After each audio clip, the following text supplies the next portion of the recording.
What a man. However much it cost, just for the irony, I haven't lost. Alceste, you have to realize people have laughed when you've said things like that. They think you daft. So much the worse for them. Then tell me now, are you so stubborn in this angry vow, do you not ease your blow with velvet glove when you apply it to the one you love?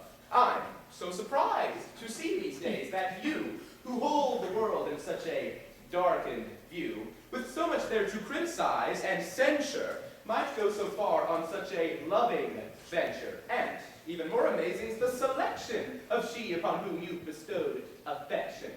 Our honest Eliant seems quite entranced. Arsinoe, the prude, has more than glanced. And yet it's Celimon for whom you fret, who seems at best a flighty, bold coquette. Her playful charm and popularity seem not to go with your austerity, and with traits which you so fervently despise. How does she measure up within your eyes?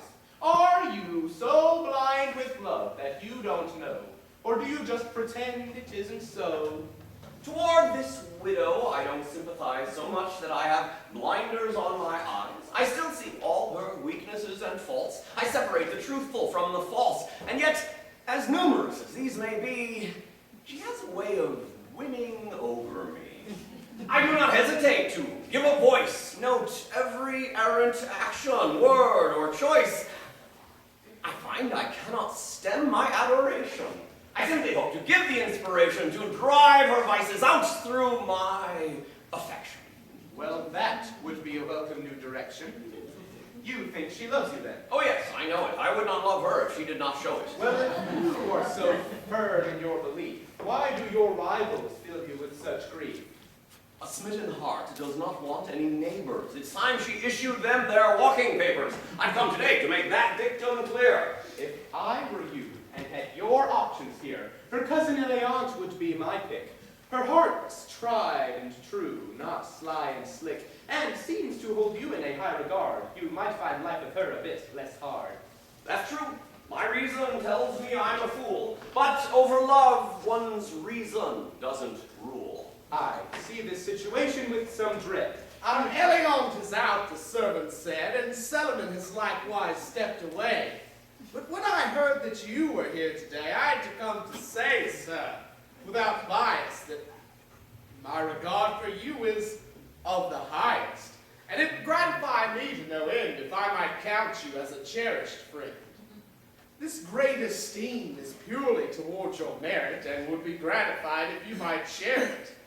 There's privilege there, sir, should you choose to use it. I'm sure that you would not wish to refuse it.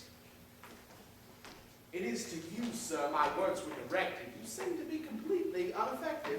Who, me, sir? You! Yes, you. Do they offend you? Why, no, I never knew I might befriend you. This honor comes to me as some surprise. It shouldn't. Your great worth no man denies. I cannot be the first here on that score.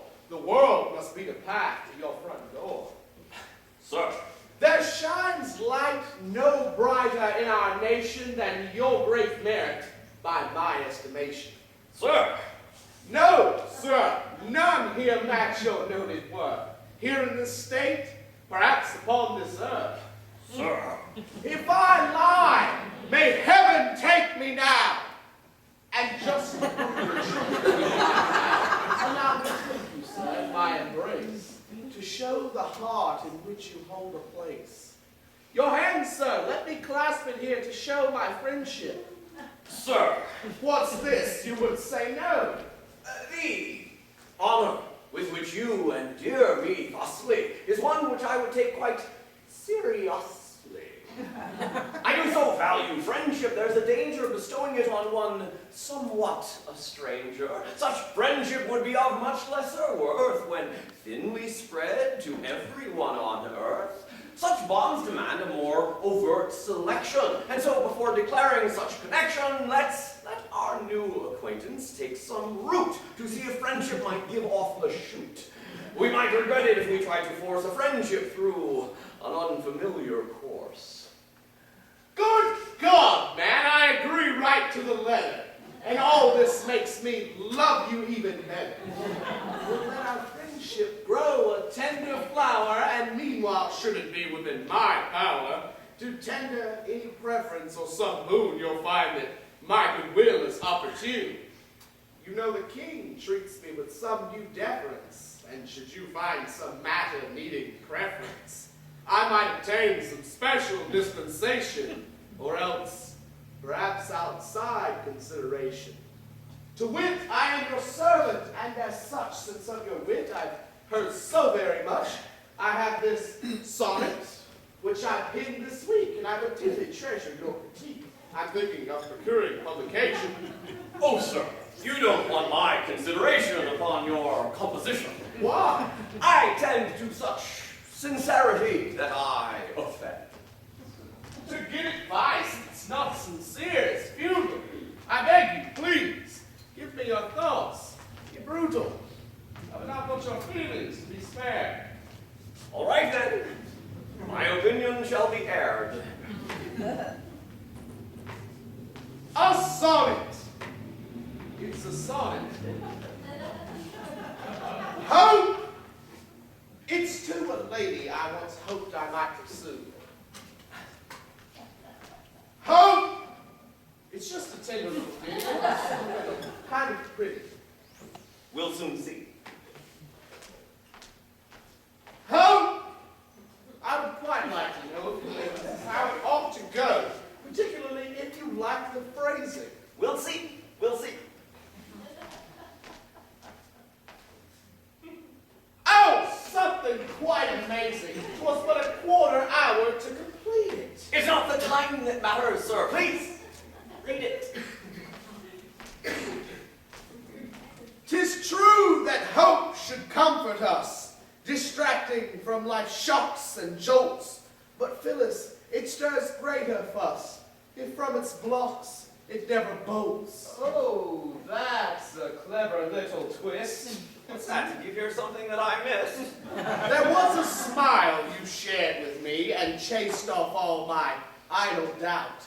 That rug slid in so carelessly while you prepared to pull it out. Oh, that's a verse for readership that thinks. What are you saying? You know how it stinks. Should hope clutch me forever though, suspended in this status quo.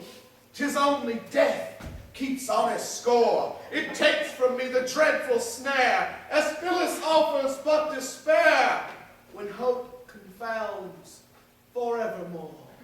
You capture so complete, the heart is breaking. Do you suppose that we can't tell you're faking? I've never heard such godless, awful lies. Excuse me, please, I have to dry my eyes. Good Lord! You flatter someone, I suppose. Oh, no, I don't. Oh, he's hitting on the nose.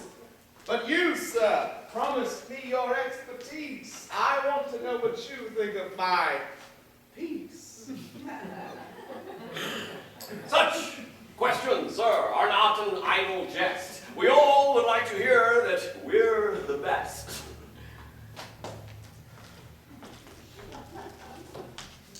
There was a man once, whom I cannot name, who tasked me on a topic much the same. I told him that a gentleman must not give in to jotting down each little thought. For while such hobbies may find recreation, one should resist the pull of publication. For as a reputation each pursues, we find we inadvertently amuse. It seems you're saying, sir, somewhat backhanded by composition. Don't misunderstand it. I simply said that there is little worse than stigma from a limp or lifeless verse. For while a man has every high regard, the literary audience is hard. And so, my sonnet, you think that it's bad? I simply say that, following this fad, great many men not much distinct from you have come to great regret and bitter ruin. And I'm like him. You think that I cannot write? I don't say that. I said, to him, you might consider, if so urgently, you're pressed to publish where your name might be assessed. The writers of bad books have the defenses of lacking funds to pay their high expenses.